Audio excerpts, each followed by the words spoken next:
I'm always saying how I love reading all of your comments, and I really do. You guys sometimes notice things that I just didn't spot, and I absolutely love it when that happens.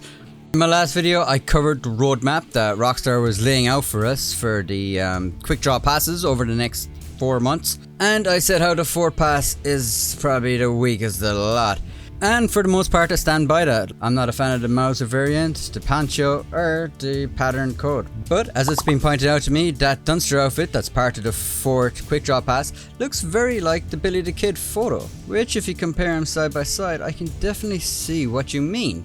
They both have the cardigan and the waistcoat and a shirt underneath with the necktie around it. So that Dunsted outfit went from just meh to pretty damn awesome. That is exactly what I've always wanted Rockstar to do with the Outlaw passes, so nice to see that. Now if someone can just find me a real life alternative to either of these things, that would be nice also. Overall, reading the comments though, it does seem like the general consensus in the community is that people are happy with the direction Rockstar is taking the clothing in the Outlaw Pass. It's becoming a little bit more grounded with the period at least.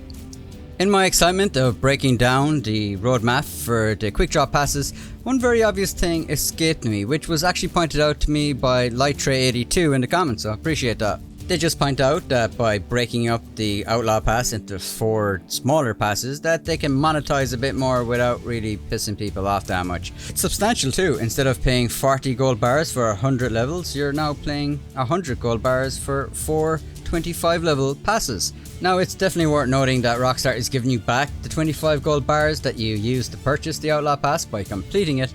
But if you lose interest or just something comes up and you can't complete it, you might lose a bit of gold on that, and you might have to stockpile a bit more if you want to buy the next part of it. We also haven't seen what these 25 levels are really going to be. I mean, are they going to be really good items for all the 25 levels, or is there just going to be 1 or 2 things stuck in?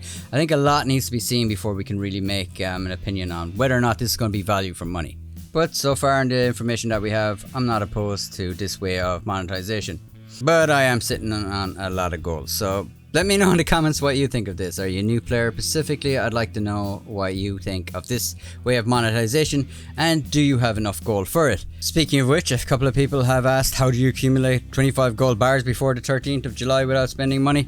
Just so happens that I have a guide that will help you out with that exact thing, which I will link below in the description as well as the pinned comment. It'll basically highlight the best possible and fastest way to make gold in Red Dead Online.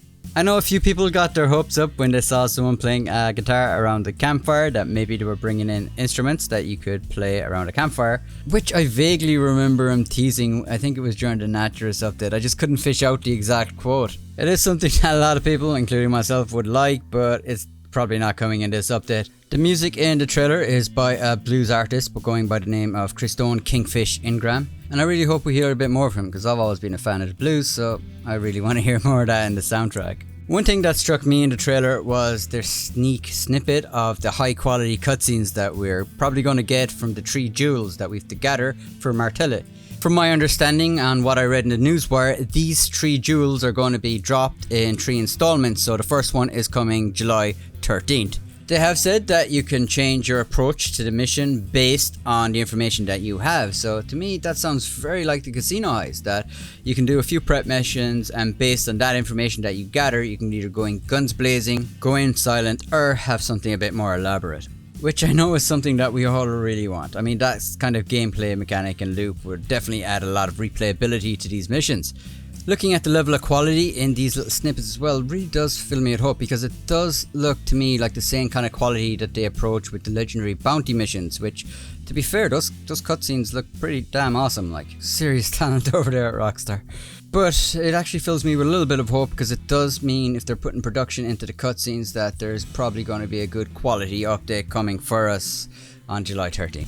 I also wonder if we saw a glimpse of how we can approach different things differently in the cutscene, as we can see like us robbing trains in various ways. Like in one we're just riding on, jumping onto the train, then going guns blazing up the carriages. Another way it looks like we've created some sort of roadblock and we've made the train to stop. So I'm really wondering, is this kind of like a quick sneak peek onto how we can approach like the same type of mission in various ways. We also had this shot here in the trailer where we have like 5 people scoping out a train. I'm not sure if this is like 4 posse members and 1 NPC, or is this going to be 5 posse members? So far we've only ever really seen on Red Dead Online that you could play with 4 other people for missions, so it would be interesting if they opened it up to have like 7 posse members that could do the mission with you. Also know that you can do it solo if you want, which I definitely think I'll do at the start, but it does beg the question, how is the loot going to be divided?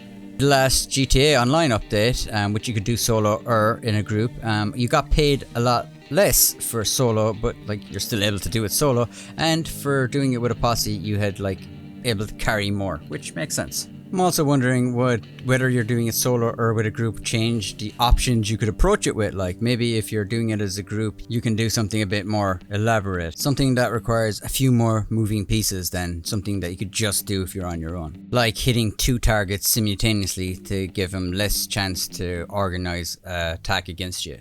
This is just me speculating though, and in reality it might be a bit more basic on how you can approach it like. But even if you have the option of going in quiet or going in guns blazing, that would definitely be a step in the right direction.